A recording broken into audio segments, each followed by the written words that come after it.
Hello everyone, welcome to my next blog. আজ আমরা lava থেকে বেরিয়ে গিয়ে অবশেষে জলদাপাড়ার উদ্দেশ্যে রওনা দিয়েছি। আমাদের লাভাতে ওয়ান নাইট স্টে ছিল। তারপরের দিন সকালে আমরা উঠে এখানেই টিফিন করে তারপর আমরা জলদাপাড়ার উদ্দেশ্যে বেরিয়ে পড়েছি। জলদাপাড়া যেতে এখান থেকে মোটামুটি সারাদিনই লেগে যাবে, খুব দেরি না লাগলেও কয়েক ঘন্টা তো লাগবেই। তো এখানে যেমন আমরা দারুণ একরকম সিনারিও দেখেছি, এছাড়া আমরা আরো একটা অদ্ভুত জিনিস দেখলাম। পশু পাখি তো থাকবেই জঙ্গলে, কিন্তু এই যে টি স্টেটের মধ্যে কিন্তু ভর্তি আছে ময়ূরে। এই ময়ূর আমি জানি না ভিডিওতে কতটা বোঝা যাচ্ছে, কিন্তু এই সব টি স্টেট গুলোর ওই যে ওই ফাঁকে যেমন বসে আছে একটা ময়ূর, একটু একটু নড়ছে, ময়ূরী, এই দুখানাই হলো ময়ূরী। তো ময়ূর আর ময়ূরীতে কিন্তু এই জায়গাটা কিন্তু ঝোপেঝাড়ের মধ্যে ভর্তিই ছিল। আমি যে কটাকে দেখতে পেয়েছি সে কটাকে ভিডিওতে ধরার চেষ্টা করেছি। তো সেইগুলোই আর কি, এইরকম দৃশ্যগুলোই মানে খুব অবাক করে দেয়, কারণ এগুলো তো আমরা কলকাতায় বসে সচরাচর দেখতে পাই না।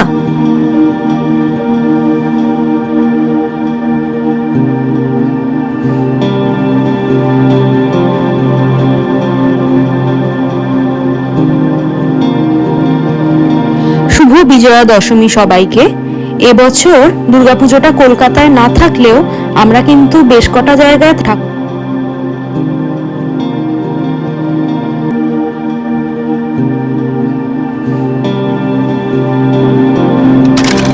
হ্যালো এভরিওয়ান, তো আমরা জলদাপাড়া এসে গেছি। জলদাপাড়ায় এখন আমরা একটা ফরেস্ট বাংলোতে আছি। তো এইখানে একদম মানে নিচের ফ্লোরটায় আছে, দিদিরা আছে ফার্স্ট ফ্লোরে। তো আমরা এসে গেছি এই বিকেলবেলা, এসে আমরা ফ্রেশও হয়ে গেছি। তো এখন আমাদের আর এই মুহূর্তে কোনো কাজ নেই, একদম রাতে খাওয়া দাওয়া যা আছে। কাল আমরা যাচ্ছি হাতি সাফারিতে ফাইনালি। তো আমি জানিও না যে সেটা আমি কতটা ভিডিও করতে পারবো, বাট এনিওয়েজ দেখা যাক। ওখানে ফোন নিয়ে যাচ্ছি, গিয়ে দেখবো তারপর ওখানে কি হয়, জমা রাখতে হয় নাকি করতে হয়। আচ্ছা, আর ওপরের ফ্লোরটা কটেজের বাইরে দিয়ে যেতে হয়। সো আমি একবার যাই, আমি দিদিকে বলেছি একবার ছাতাটা নিয়ে নিচে আসতে, ও হয়তো দাঁড়াবে, আমি ওর সাথে যাই একবার ওপরে। আমাদের রুমটা বেশ বড়, এইটা ব্যালকনি আছে। আচ্ছা, এটা তো বেড গেল, এখানে একটা আলমারি আছে, আর এই পাশে একটা বাথরুম আছে। আচ্ছা, এবার আমি ওপরে যাই আস্তে আস্তে বেরিয়ে, আমি বাইরেটায় গিয়ে বাকি ভিডিওটা করি। এই যে অলরেডি অন্ধকার হয়ে গেছে, বৃষ্টিও হচ্ছে ভালোই। যাই হোক, আমি বললাম যে দিদি ছাতা নিয়ে এসে দাঁড়িয়ে আছে, আমিও ছাতার তলাতে এবারে ঢুকবো, দিয়ে এবার আস্তে আস্তে আমি ওপরে যাই। এই যে আমাদের ঢোকার গেটটা এই রকম। আচ্ছা, এবার আমি একটু ওপরে যাই, ওপরে গিয়ে দেখি। সো আমি সিঁড়ি দিয়ে ওপরে উঠে গেছি, আর ওপরটা অনেকটা এই রকম। এই সবে তো সন্ধ্যাবেলা, তোরা কি করছিস? কিছু না, তোমরা বৃষ্টি দেখছো? আচ্ছা, কালকে তো আমাদের হাতি সাফারি। হাতি কি আমাদের তুলবে? জাত ভাইদের কি হাতি তুলবে? মনে তো হচ্ছে তুলবে। এটা নিয়ে সংশয় আছে। সংশয় আছে কেন গো? কারণ হাতি বলতে পারে আমরা ভাইদের তুলবো না। যা, ভাইদের তুলবো না এটা আবার কেন বলতে যাবে? পাশে ওদের ঘরে একটা সোফা আছে, বা এই রুমটাও তো বেশ বড়। চল তাহলে আমরা এখন বসে একটু উনো টুনো খেলি নাকি? চলো, আজ আমি তোমায় হারাচ্ছি।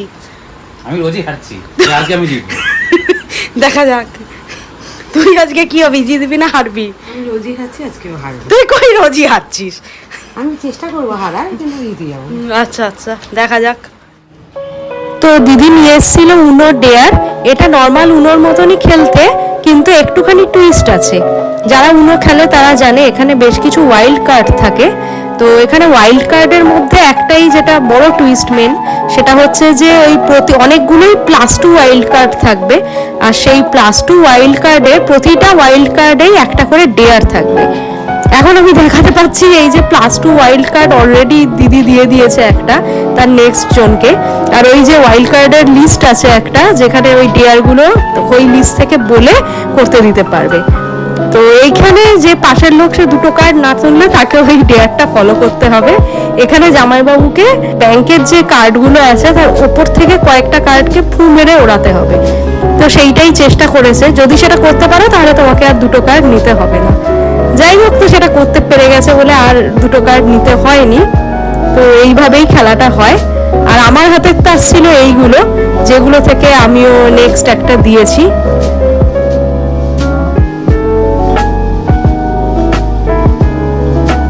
এখন আবার নিচে নেমে এসেছি।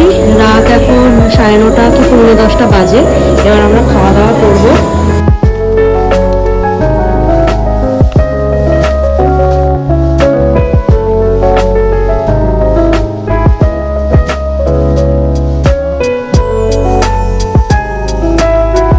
তো আমরা খেতে বসে গেছি, আর এখনো অবধি যা আইটেম আছে সব আসেনি। মেনলি আমাদের চিকেন থালি আছে আজকে রাতে, তো ওরা সব রুটি নিয়েছে, এই আইটেমগুলো আছে।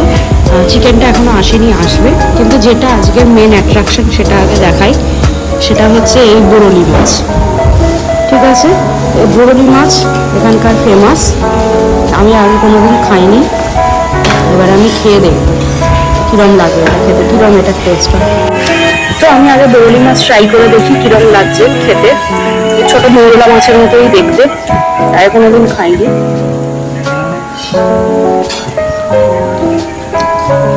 ভালো দেখ, ভালোই খেতে। অন্যান্য মাছের মতনই আমার লাগছে। মাছ ভাজা যেমন হয়, মানে মৌরলা মাছ, পুঁটি মাছ ভাজা ঠিক যেমন হয়, আমার ঠিক সেই রকম কিছুটা লাগলো। ডালের সাথে খেতে এটা দারুণ লাগবে।